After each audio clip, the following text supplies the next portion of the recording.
by this U.S. and no doubt British too, the two go together, tyranny and dictator Mubarak, who has served their interests and served the interests of Israel against the interests of the Palestinians.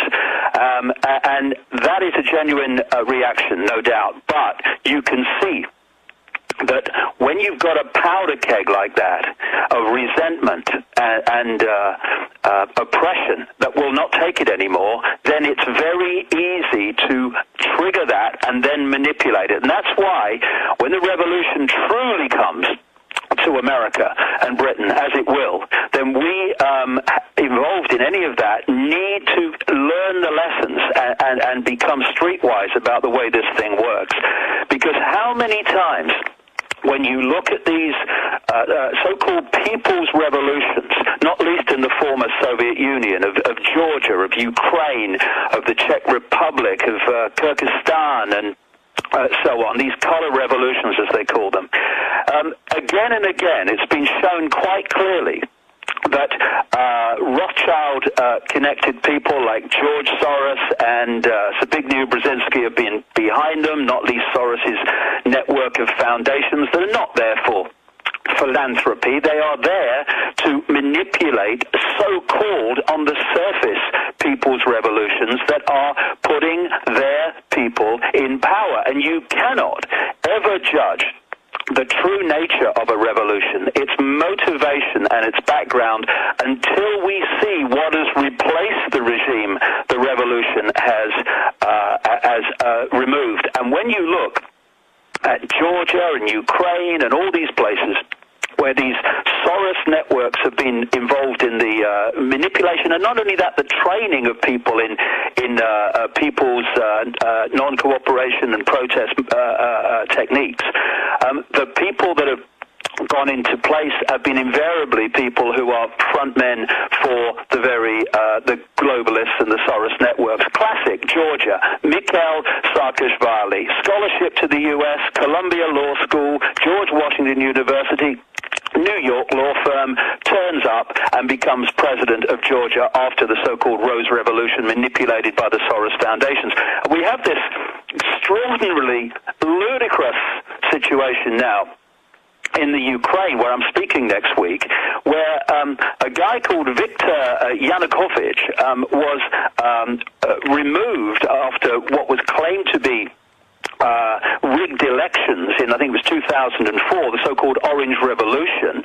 That very man is now president of the country. So that revolution, of course, changed nothing with hindsight. And when you look at the situation now in Egypt, who turns up, not lived in the country for most of his adult life? Mohammed El-Baradei, the head of the UN. And who is this man? He's been on the board of the International Crisis Group, which claims on its website to be an independent, non-profit, non-governmental organization committed to preventing and solving deadly conflict, when it's actually there to manipulate regime change in the very way that I'm talking about. And they now admit that they sent him in the week before. They admittedly triggered it. They're bragging about it while publicly saying that they support Mubarak because they know Western support for Mubarak will enrage the populace even more, but then publicly at the same level admit that they're doing it. And so this is what I wanted to ask you, David. I want you to continue. Do you agree with my analysis here? Because I knew this a decade ago because I saw them bragging about it, but now they've come out in Wired magazine, you name it, and admitted Google is NSA software for keyword. They just get you to search the database to put your own information on it, so they literally know what you're thinking and doing. And Google says 93 to 99% of the time, they know where you're going to eat, what you're going to surf, what you're going to do, more than you even know, and they're able to predict the future. It's a scientific crystal ball to a certain extent by tracking mass movements of people, and they knew that there was rebellion against all their dictators forming, and so they're going to trigger it early to then bring their people back in, and that's basically what's happening. But we'll put up on screen those articles about Google, is now claiming they're getting companies where they can do this. That's what they've been set up to do all along. That's why the globalists are so arrogant, is because they literally do nothing but study humanity and how we operate. Yeah, well, the International Crisis Group, board members, Chairman George Soros, Mohammed El-Baradi, Wesley Clark, say no more, Javier Solana, the NATO Secretary General as was, Zbigniew Brzezinski is one of their senior advisors, Richard Armitage, for goodness sake, and Prince Turki Al-Faisal, who is a member of the Saudi Arabia royal family, who, of course, love democracy and freedom, which this International Crisis Group is supposed to represent. So you look at that, and it's quite clear that El-Baradi's their man. Now, also, the Daily Telegraph in Britain has been running stories and articles about the fact that some of the people that were that triggered this popular uprising, which in its entirety, that's what it is from the people's point of view, were actually connected to the American embassy in Cairo and came to America and all the rest of it. So you can see how it's been manipulated. And the thing is that people like Brzezinski in his books, they are telling you what's going to happen, disguised as prophecy, if you like. Kissinger came out on Bloomberg last night and said this is only the first scene in the first act of a play. That's exactly what I was coming to. That quote, this is only the first scene of the first act of the drama that is played out. That is telling you what's coming. And you see, I've been writing for years about the fact that these Arab oil states and these Arab dictatorships and royal dictatorships were being played like a violin. It was only a matter of time. And again, you come to the shades of grey. Should the dictators and royal tyrannies in Yemen, Algeria, Libya, Jordan, Syria, Morocco, Saudi Arabia. Stay there, David. We got to break it. Powerful info. We're going to look at the geopolitical map when we come back. By the way, just a broadcast note. Joining us Thursday, George Norrie is going to be on the broadcast, giving us his take on what's happening in the world economy and what's happening in Egypt. But I could not concur the piercing understanding of David Icke more on this issue. That's why I admire him so much. His research is always so up to date, and piercing is the word, and that's exactly what's happening. Instead of even black or white or gray, it's more of a prism of spectrums. And the globalists are riding this tiger of rebellion against their own tyranny, and like judo, using the resistance of the population against them and then throwing it back at them. And so by understanding this, though, we can defeat them. And I want to talk more about their predictive systems, future predicting systems, and how David thinks we counter that. But David, continuing, you got cut off by the break. You were running through the dictatorships that are in the Middle East, North Africa, and where this is going. Yeah, I mean, we're talking about Yemen, Algeria, Libya, Jordan, Syria, Morocco, Saudi Arabia, United Arab Emirates, Oman, Kuwait. All these are so-called royal dictatorships and tyrannies imposing upon the people. So should they go? Absolutely they should go. But we're back to, and as soon as possible, but we're back to shades of grey. The question is not just should they go, it's what is the agenda for making them go at this time? And, you know, there's a number of things that come from this. If they, as Kissinger has indicated here, they plan to create falling dominoes across the Middle East, first of all, that creates massive upheaval. It creates what? Chaos. What is their technique? Order out of chaos. Now, on one level, this could be very dangerous for places like Israel, but it could also be incredibly beneficial to those that run Israel, and very, very beneficial to those behind this global agenda, because they want the Middle Eastern countries in a state of subordination, and chaos will create that. The other thing is that where does most of the world's oil come from? It comes from the Middle East. You start whacking domino upheavals across the Middle East and the oil countries, not least the big one, Saudi Arabia. And what are you going to have, Alex? You're going to have an enormous oil crisis, which is going to, of course, knock on to crises and financial crises and industrial crises and living crises throughout global society, which is precisely what they want. Massive problems and upheavals and chaos for which they can offer the solutions of their centralized global fascist Orwellian dictatorship. So it's clear to me that this genuine reaction to this disgraceful, outrageous, evil attack on human society is being managed to bring about the next stage of the attack on human society. Expanding on that, we know in the last year the IMF and World Bank have ordered all of these third world countries, not just the Middle East, North Africa, to cut through austerity the bread ration, which around half the population of Egypt is on, making $2 or less a day. And so they, economically through globalism, pull the levers, punch the buttons. Then they send in their man on a white horse, who the London Independent calls the savior, exactly. This El Baradi. So it's completely transparent to those that study this and know it, and the globalists are even admitting it. But on a larger front, the Muslim Brotherhood in Jordan, they just reshuffled the government towards them. In Saudi Arabia, everywhere, the Saudis and others are freaking out, realizing the deal they made with the globalists is a deal with the devil, and they want the strategy of tension, the clash of civilizations. They want to get radical Muslims, like they got rid of Saddam and put radical Muslims in Iraq.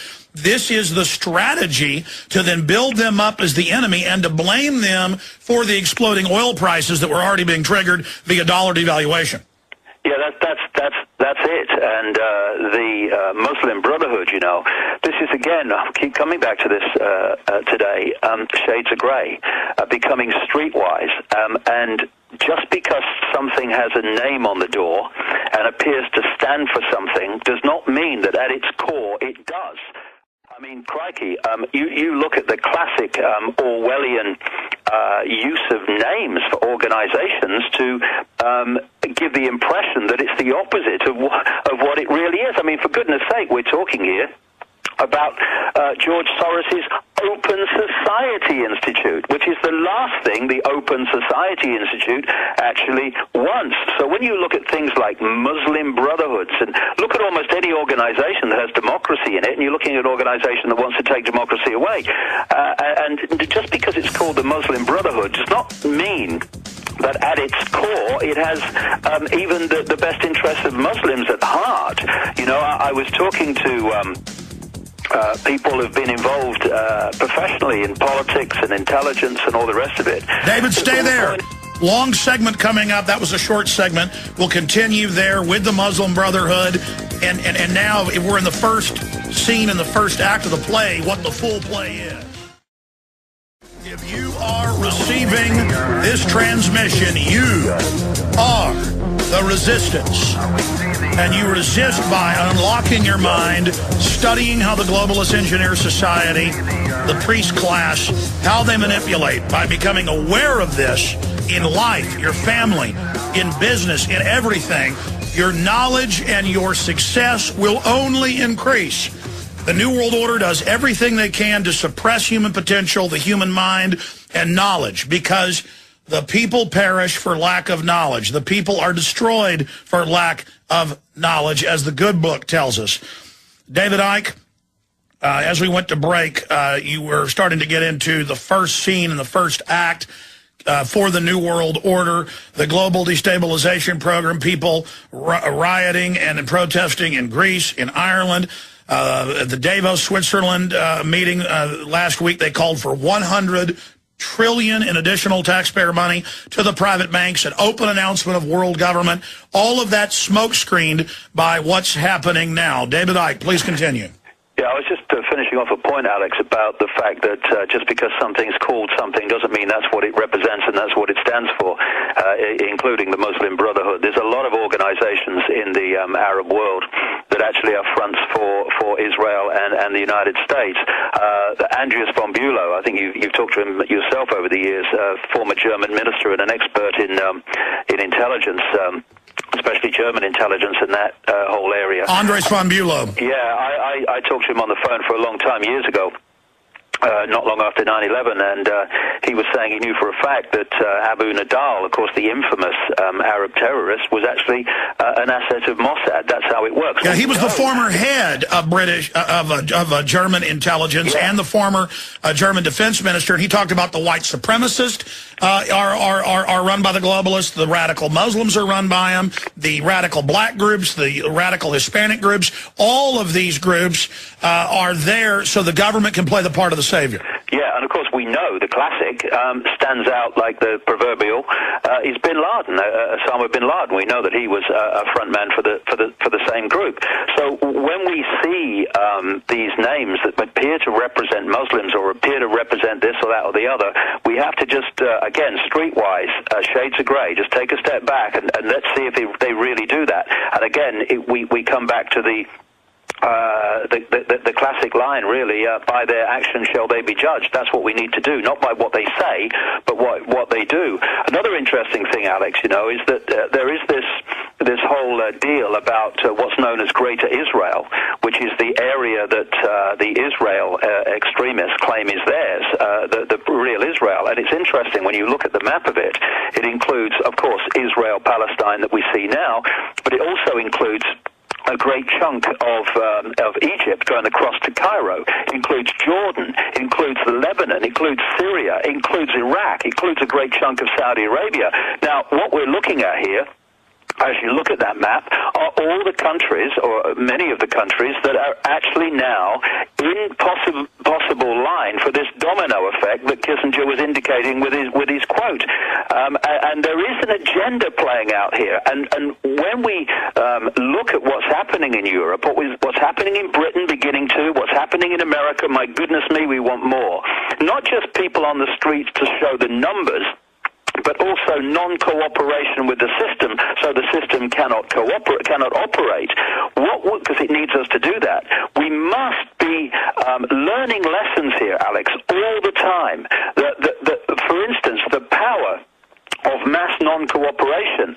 When in Egypt they say curfews, people in very large numbers refuse to do with that, and suddenly where's the power of the state? Understanding and starting to get as much as we can prepared for the fact, as we've seen in Egypt, that when the real revolution unfolds against a regime, one of the first things to go is not only truth, but actually the internet and mobile phone networks, so people can't communicate. And another thing we need to keep in our minds is no ideology.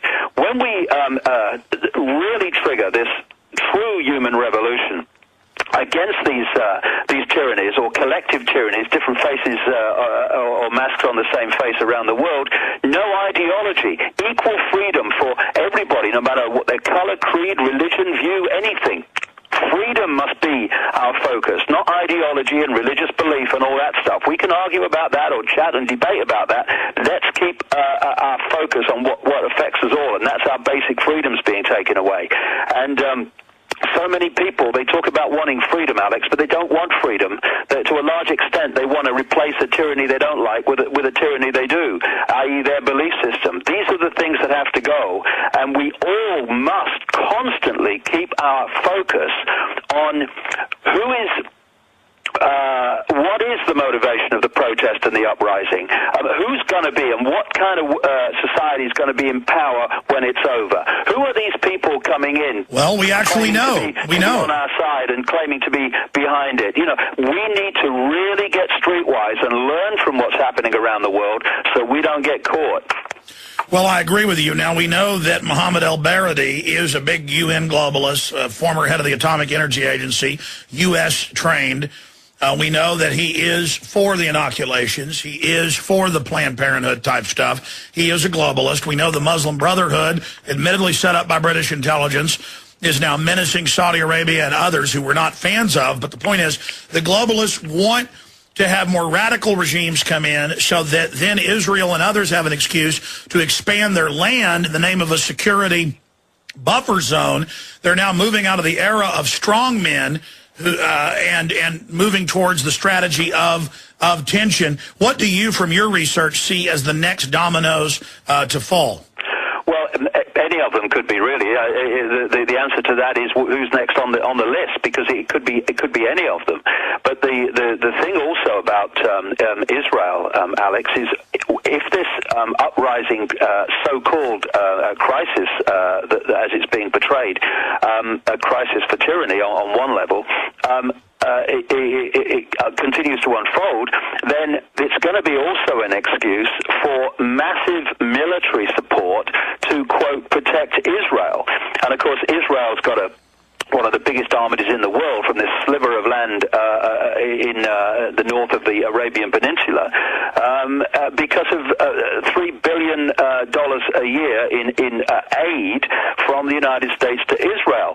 And, of course, anything could happen if this really gets out of hand, in the sense that America could deploy forces to protect Israel as well, as an excuse. Because, you know, one of the key things, Alex, and this is, I think, very relevant. Not necessarily it will happen tomorrow, but in this domino falling situation that we're now facing, one of the things that's come up again and again and again and again is that the Third World War, the third global conflict, the one that is to create, along with all the other things we're seeing, like finances and all the rest of it. That's what Albert Pike called for. Albert Pike, yeah, in his letter, exactly, the three world wars. And again, this also relates to what he said in terms of the Third World War. The common theme is that will be triggered in some way out of Israel and the Arab countries. And by the way, in 1878, he laid out World War I, who it would be between, World War II, and then finally World War III. They would then destroy all the world religions out of the war and say we must have this new global one world government religion. I want you to get to that, but since you've mentioned it so much. So they're going after the key to the region, and they've been doing this doublespeak everywhere. We're for Mubarak, but we actually, that is the globalists, financed the ongoing attempt to overthrow him, because they know that will help Mubarak. If they say they're funding the outsider, it will hurt him if they support him. And I've read all over the news where they're openly bragging. So they'll put out their general press releases for the profane general public, but then buried in there, talking to each other, they're bragging about what they're doing. Yeah, they've got a song sheet, and this is not projected days in advance, weeks, months, or even years in advance. It's projected decades in advance. Yeah, Brzezinski says 25 years in advance. Yeah, and maybe more. I mean, you know, the basic theme of what's happening was outlined before the turn of the 20th century in terms of the themes of it all. And you know, I've quoted people in my books who've spoken over the years, like in the late 60s and stuff like that, insiders who said this is how the world's gonna be, and it's all unfolded as they said it would unfold, because it is a blueprint. And now we're seeing a real major card being played here, which is designed to trigger offshoot consequences in all directions, because this is the tinder box. This is the explosive point where they want to the next whole stage to explode out of. Well, you heard him. He said it's the key. And then by running destabilization ops in all the other countries that aren't just allies of the globalists, they can create the crisis to offer the military and economic solution. But, David, how frustrating is it for you and for myself, and I want to get your view on this, to have the blueprint, to have the CFR, Trilateral Commission, Bilderberg Group, much of what they do public, admitting they would create a global currency crisis, they would end the dollar, bring in the banned car, SDR, $100 trillion, all now happening, but the yuppies have been put in their little comfort box and conditioned that none of this existed for decades, knowing that we have the documents. They preconditioned it didn't exist. So now that it even exists and has emerged, people have gone, some of them, into a catatonic state of denying it exists, even as it's announced. Well, this is a major human trait in the programmed, manipulated human mind, which simply does not want to face what it does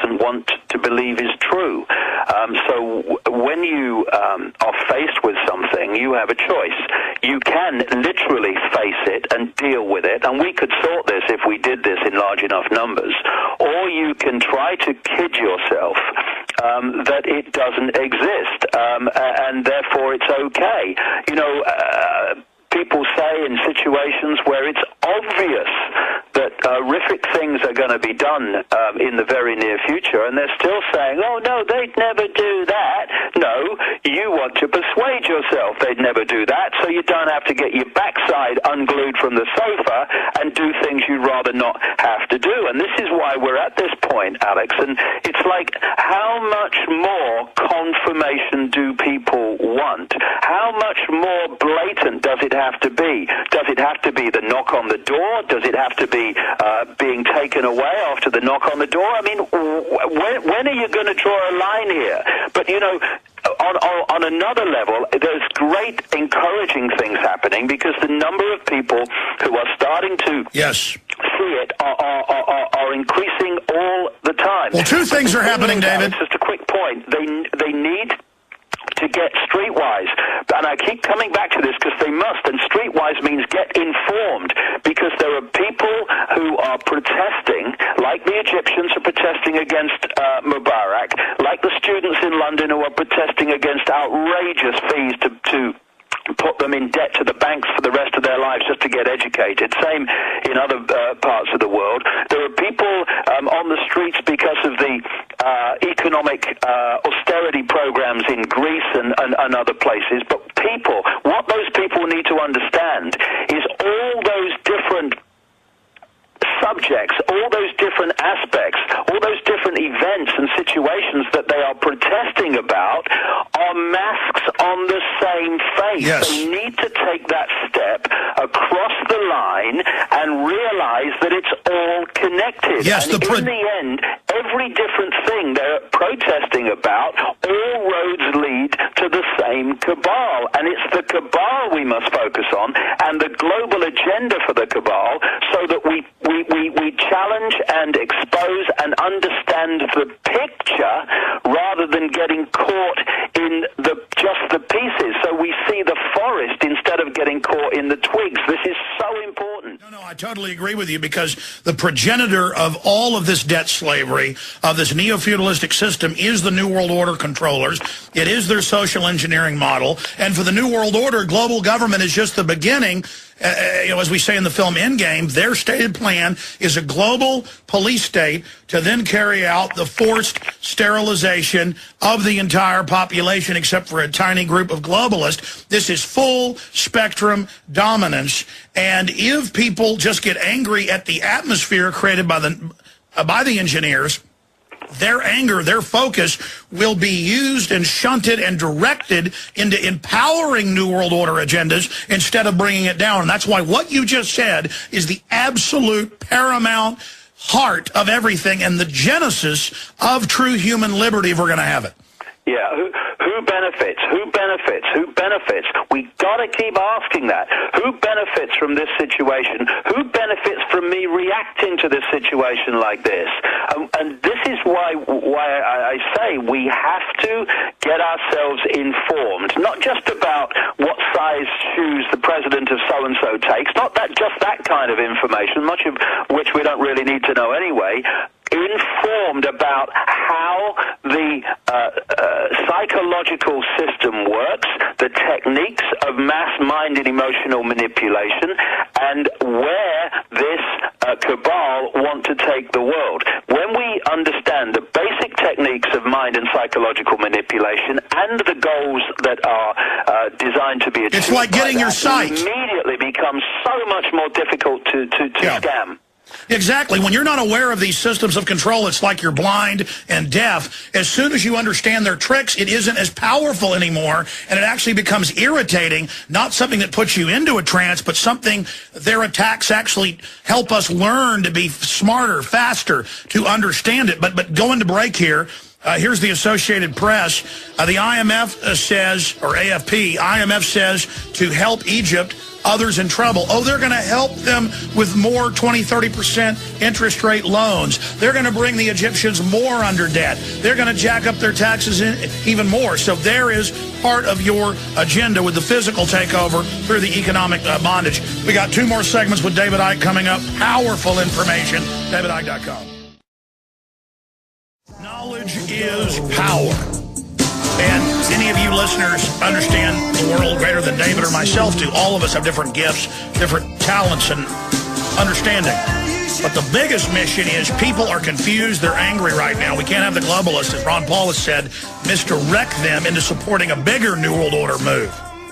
That's why we carry films like What in the World Are They Spraying, dealing with chemtrails, my film Endgame that covers their master agenda, Invisible Empire that we produced by Jason Burmis is excellent, Terror Storm, A History of Government-Sponsored Terror, all these films massively discounted at Infowars.com. And David's books and his work, all of it is so important. But David, we've got you into the next segment. You're gracious to join us. But I wanted to do something here that the producers showed me earlier, and that's TweetPsych. That's the website. And if you type in somebody's tweet account, they're monitoring the tweets. The Library of Congress is saving all of them. And they know the psychological profile of your users. You type in the real Alex Jones for tweet, and you scroll down, and most of it is media, social, future, people wanting to know, future trends, learning, positive, conceptual, basically philosophy, the senses. See, it's all about primordial, that's what people are into. They're into primordial, the core of humanity, destiny, enlightenment, awakening. That's who comes to my tweet, and they're tracking them and know who they are. And it's much more detailed with the cable boxes tracking you, the Google tracking you right down to your individual profile. Now, you go to something like 2.5 Men or Joe Rogan, and, these are nice guys, smart, shows, whatever. I like Joe. He's into awakening. But still, the point is, what is it? It's sex. It's lower senses things. We'll scroll down and show that sex, vast majority. But then they're also into primordial and things like that. So you see some of the same interest, media. And if you type in something like 2.5 Men, it will show you what they're into. This is just one example of how they've gotten us tied into this. The internet is a double-edged sword. They thought they would use it as a worldwide wiretap. DARPA did. Instead, we're using it against them, but we have to understand they're now bragging that they can predict mass movements almost 100% of the time.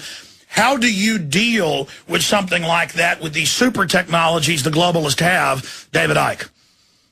The thing about the internet is that it's given us so many tools to communicate information that these people overwhelmingly do not want communicated.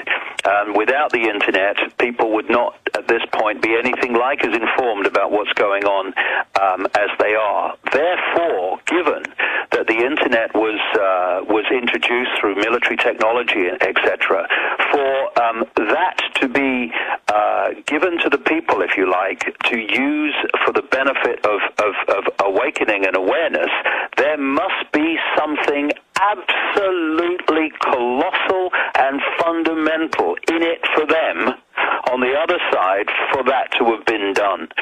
And, I think what we need to do is start to look about the reality and from an internet point of view. The internet is actually a collective human mind, or an extension of it. Because we put our thoughts, our dreams, our art, everything in one area. Yeah, anything that you focus on with mind becomes an extension of mind. And therefore, the collective human mind has an extension now called the World Wide Web, the Internet. And therefore, if you are skilled in understanding how to read this information, and goodness knows the advancement of the computer technology they must have outside. We can organically do what their supercomputers can do individually. They're trying to mimic the human mind by scanning the web. What you can do is read the human mind by what the human mind is putting onto the web, an extension. Yes, of itself. stay there. Power. The web is almost like a mirror of what people are really thinking.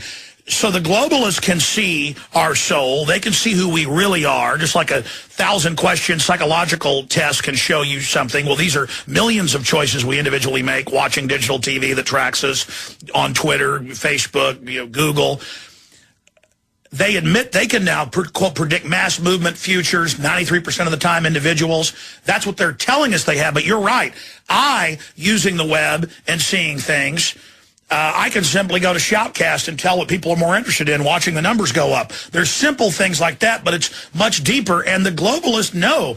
That's why I've got Rolling Stone, New York Magazine, Newsweek, all these people calling me because they're saying, we see your numbers. My radio show, Infowars.com, bigger than MSNBC. A tiny operation. They see what all of us are doing is huge and powerful. They know the awakening's there, and they don't know how to deal with it. That's why Obama's calling for the internet kill switch. That's why worldwide, Australia, England, they are actually scared. David Icke. Well, when anyone in the public arena, a scientist or whatever, comes out and says, we're working on this technology which years from now could do this, say in terms of computers, they're talking about building quantum computers, the advancement and potential for which to process information is just staggering. It makes the best computers today look like the village idiot. When they're saying it's coming, they might genuinely be telling the truth from their point of view, because they're not aware of what's going on outside of their sphere of knowledge in the secret projects, etc. But things like quantum computers that we're going to have in the future, these guys have got them now. I mean, if we could see the computing technology, information processing technology that they have, we would be staggered at how far ahead of the public arena it is. And what we're doing all the time with the internet, and it's important we use it, massively important. We have to use these things to our advantage and mitigate as much as we can the things that are a disadvantage. But they are receiving second by second all over the world through many and various sources, which these computers can process and put into ordered predicted outcomes on where it's going. People's views, people's minds are being, and the state of their minds are being 10 years ago, the Pentagon admitted they have a map of 3D of the entire world already, and they admit with smart dust and all these meters and tracking, they're making the real world searchable like Google.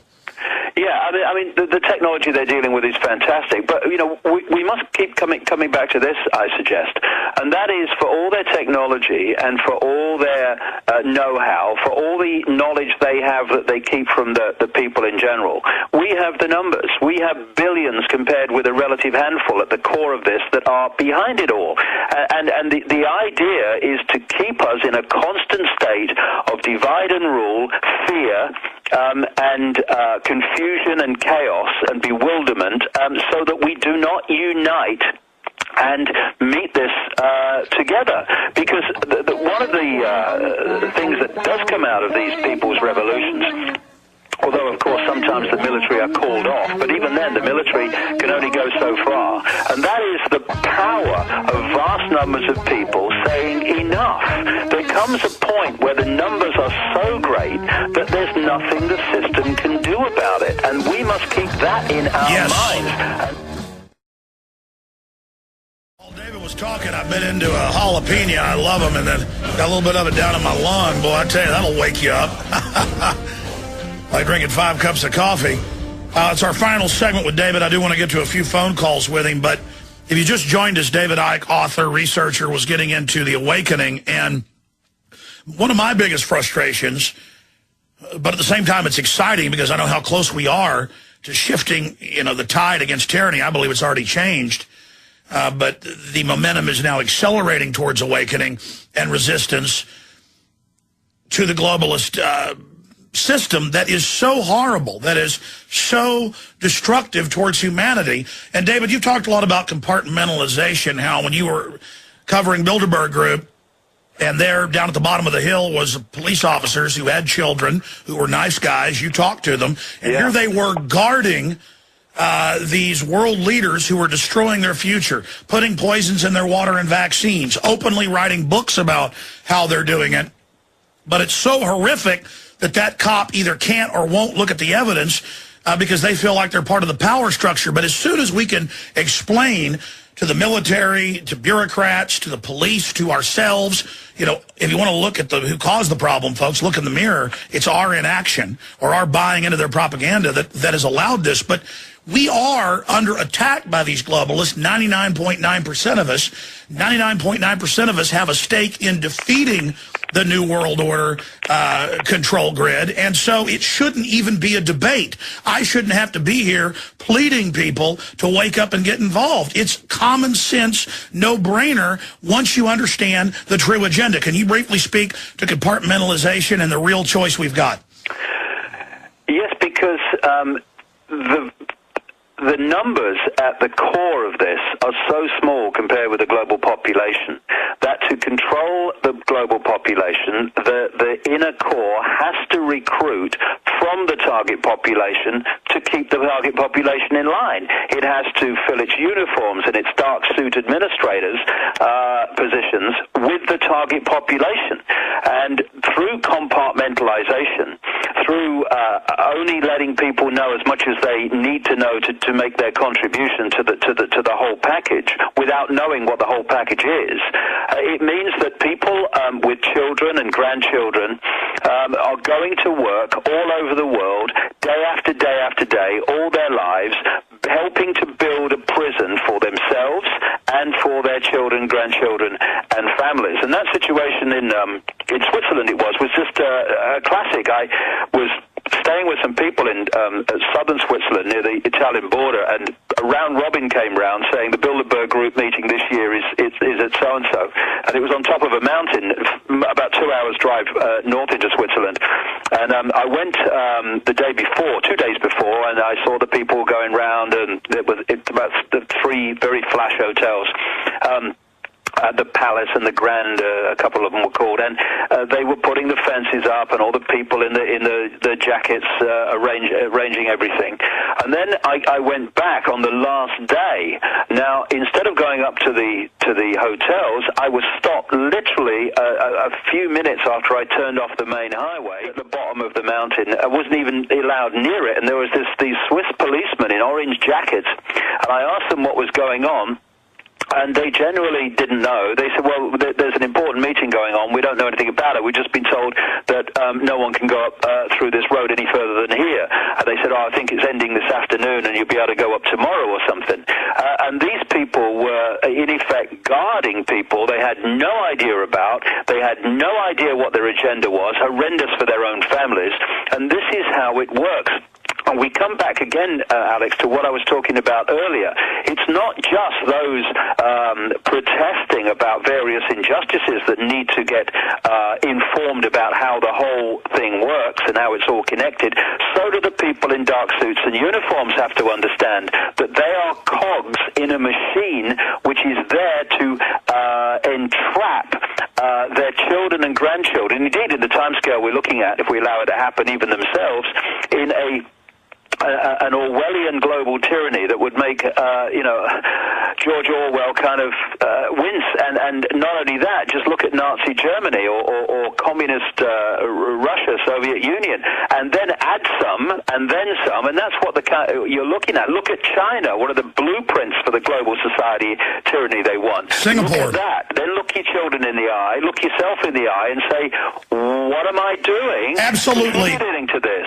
People need to get conscious and make decisions and get out of denial, because it's all out in the open now. They just got people to commit to denial, and so people don't want to feel like they were conned, and so people are now buying into torture, secret arrest, checkpoints, and one of the other big mind control systems is role-playing. Oh, it's just civil libertarians that don't like illegal checkpoints or warrantless blood draws.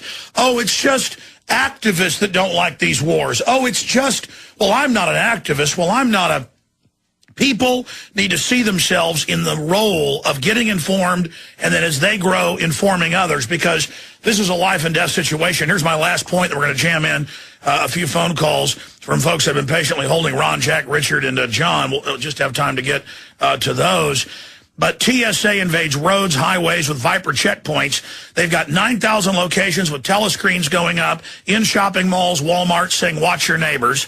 They're approaching every professional I know, my dad, doctors he knows, saying, spy on your neighbors for us. We're Homeland Security.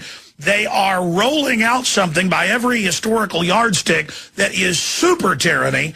And some people are waking up, others are waking up but getting scared, and others are just saying, this is freedom. Warrantless wiretapping, drones, the government taking veterans' death benefits. I mean, it's just, we're already living in incredible looting and stealing that's going on, and they want us to not trust each other and spy on each other instead of looking up the mountain at the globalist. They're the ones we should be watching. Exactly, and it's, what you were talking about just now, I call it labeling. They label people so that you're all, if you like, tarred with the same brush. This is what this Southern Poverty Law Center was trying to do, and the ADL do when they talk about, you believe this, oh, you're a far-right extremist. Of course, what we're looking at again with the spy on your neighbor is just what we were talking about a few minutes ago. There are too few of them to control and keep surveillance on the population, so they have to get the target population to keep surveillance on each other. This is how it's working, divide and rule on a massive scale. The beast is trying to replicate itself and build the army it needs. That's why we've got to build our army of awakening now so people recognize it. That's it. And the other thing you mentioned, a very relevant point, is embarrassment. Hey, people, if you believe the world was a certain way and now you're starting to realize it was nothing like that, nothing to be embarrassed about. From cradle to where you are now, you have been bombarded through your education system, through the media, day after day, minute by minute, with a certain view, an information source that tells you certain things are true about yourself, the world, and how it works. And therefore, don't be embarrassed about the fact that you bought it, because almost anyone would buy it. Instead of that, celebrate the fact that you have broken out of it, and let's move on. Instead of, no, it can't be like that because I must have been wrong earlier in my life.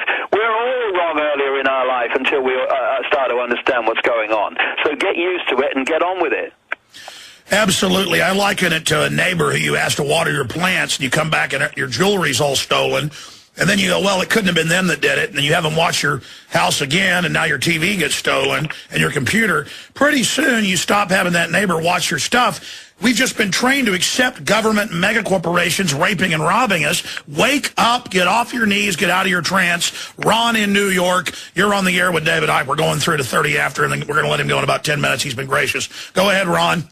Good afternoon, gentlemen. My call today, and I'd like to get both of your opinions on this, deals with the mayor of New York City latest foray into intruding into Arizona with basically hired contract agents. Yeah, for those that don't know, they're going to gun shows, doing private sales, telling people, oh my gosh, we bought guns without a background, knowing that people don't know that it's legal to sell a gun to your neighbor. And what is Bloomberg getting ready to run for president doing? Suing gun manufacturers, going to Arizona, and I meant to get to that, I'm glad you brought it up, Ron, running around trying to take our guns. Please continue, Ron, but David, why do they want our guns so bad? Well, again, it seems to be a theme today. Shades of grey and being streetwise.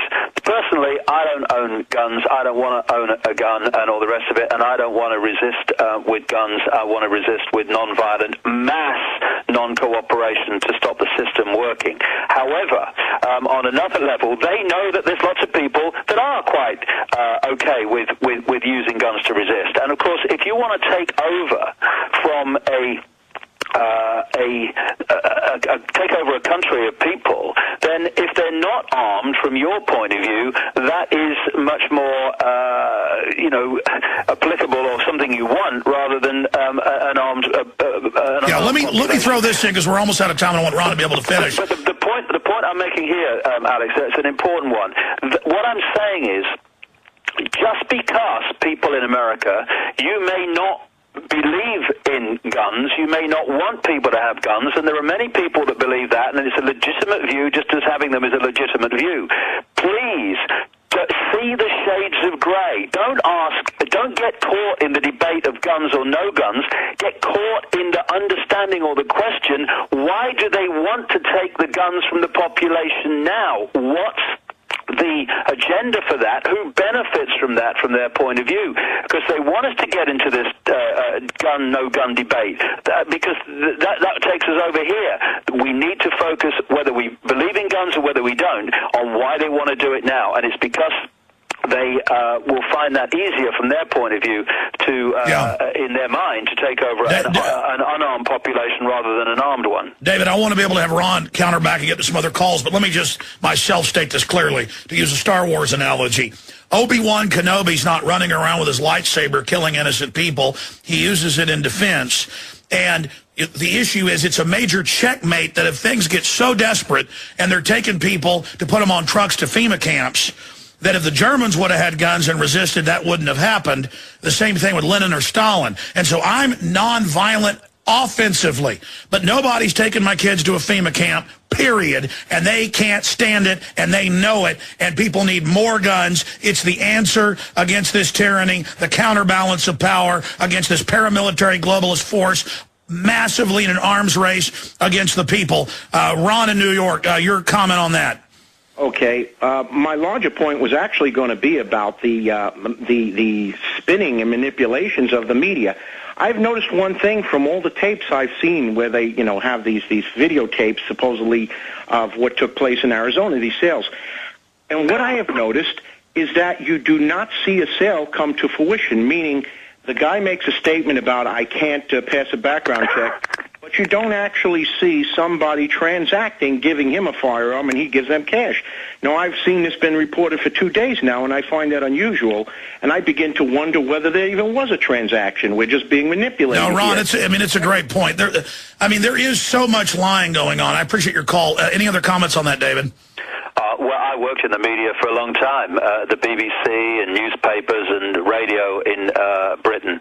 And if anyone saw the inside of a mainstream newsroom in whatever form it is, paper, television, radio, they would never believe a word they read or heard in the media again, because you don't have to be intelligent. There are some intelligent journalists. You don't have to be. It's often a bad career move, and you certainly do not have to be informed. Some of the most uninformed people I've ever met have been professional journalists and professional politicians.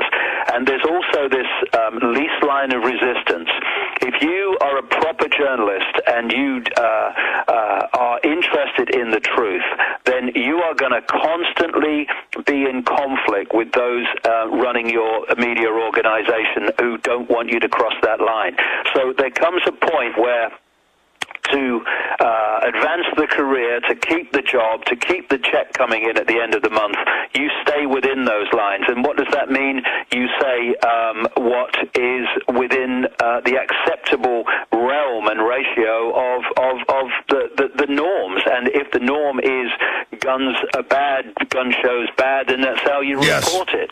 Absolutely.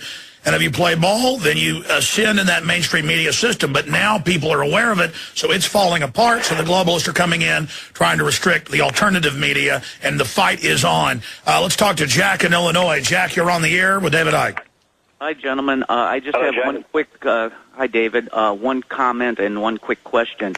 I think it's important that people stay positive because like attracts like, and also fearless, because at the end of the day, the light is going to prevail, and everyone needs to have that reassurance. And then my question for you, David, is I'm a fan of yours. I've seen many of your videos. Could you please explain to Alex's listeners your concept of combing the mirror? Combing the mirror, yeah. First of all, Jack, I absolutely agree with you about staying positive. I talk about the things that are happening and some of the things we need to do to stop them happening, but my view of the outcome is very, very very positive. I think well, it's positive to admit the bad, so then you can recognize the bad from the good. Yeah, this control system is coming down. My question is, how bad is it going to get before that comes? And that's the question we need to answer ourselves. How much are we going to stand on the sidelines and let this go on unchallenged? Because before it comes down, it's going to be more extreme than it needs to be if we resist it or stop cooperating with it now. In terms of combing the mirror, well, in the time we've got, Jack, difficult, but in simple terms, we are projecting all the time our inner state of being, in many ways, Alex, in the same principle as the way we have the internet as a projection of our own collective mind. And therefore, if you look at it this way, the world that we experience is like a movie screen. The inner self is like the projector at the back of the theater. And we can stand and shout and cuss at the screen in the theater for as long as we like. It ain't gonna change. It's hit the screen, it's a done deal. We have to go back to the projector and change the real. And all the time we're being encouraged to look outside of ourselves for answers when the answers are actually within us, because the world is a collective expression of the current state of well, that's human Plato's cave. consciousness. That's Plato's cave. If they don't stop that, if we don't change that, then nothing can change. For instance, inner self, I have no power. Outer expression, a few people run the world. Inner self, I do not have the courage to stand up for what I believe in. Outer expression, a few people run the world. When we change, the world must change, because the power that is being used to control us is the power we give away every minute of every day. Beautifully when we stop said. doing that, the power dynamics shifts dramatically, and it's all over. Absolutely. I'm going to jam in a few quick questions, a few final calls are from Richard and John. Then we're out of time, David. This has been amazing. But just in my 16 years fighting the globalist, incredible success, because I know history and believe in the destiny of liberty. You've had incredible success. There are other people more intelligent who have greater potential than you and I do. They need to realize they have that potential and step up to the plate. Richard in Canada, you're on the air with David Icke. Go ahead. Greetings, gentlemen. It's a pleasure to speak with you both. You both had a profound impact on my life. I have a quick question. Alex, you do an amazing job of exposing the globalists in the United States, and David, you do an amazing job exposing them in the UK. I find there's nobody here in Canada doing nearly as good of a job. I was just going to ask if you guys could maybe impart on me a few tips on how to do your amazing research. Really, it's just studying how the world works and knowing history and then clicking with the info. And just being that leader in your area, picking the issues you're going to stand up for, whether it's having local media or the right to keep and bear arms or sovereignty or exposing your prime minister, calling for world government. David, what's your view? Well, Richard, there's a blueprint. There's a blueprint that you find in every single country, and Canada is no different. In fact, it's one of the more extreme examples. With my research over the years, watch the country that's next door to the country what the focus is on. One of the great Illuminati centers on the planet is Austria, which is next door to the country that he's focused on, Germany. And so much stuff goes on in Canada, not least in Ontario, that crosses the border into America in various ways. So Canada's a very, very important place in this whole global arena, not least because, with the greatest respect, people are looking at the United States primarily and not to Canada. Yeah. And if that's just what you want if you want to put some of your institutions and networks in a place where they're going to be less seen. But in terms of the blueprint, if you can just get your, I'm sure you get your head around where they want to take the world and the methods they use to take us there, and that, in effect, that knowledge is like when you're doing a jigsaw puzzle, it's like that point where you put all the straight pieces together and you've got the frame. And then from that point on, it moves in every fast. country, Canada or anywhere, you can start putting the detail in within that frame and see how it plays out in your David, country. we're out of time. Richard, I appreciate your call. I'm sorry. Well, we'll try to jam John in with a quick final comment here, but it's very simple. There's a continuity of agenda. You find out there's global boards that are setting the standardized programs. That's where you're going to find the information. Excellent points, David.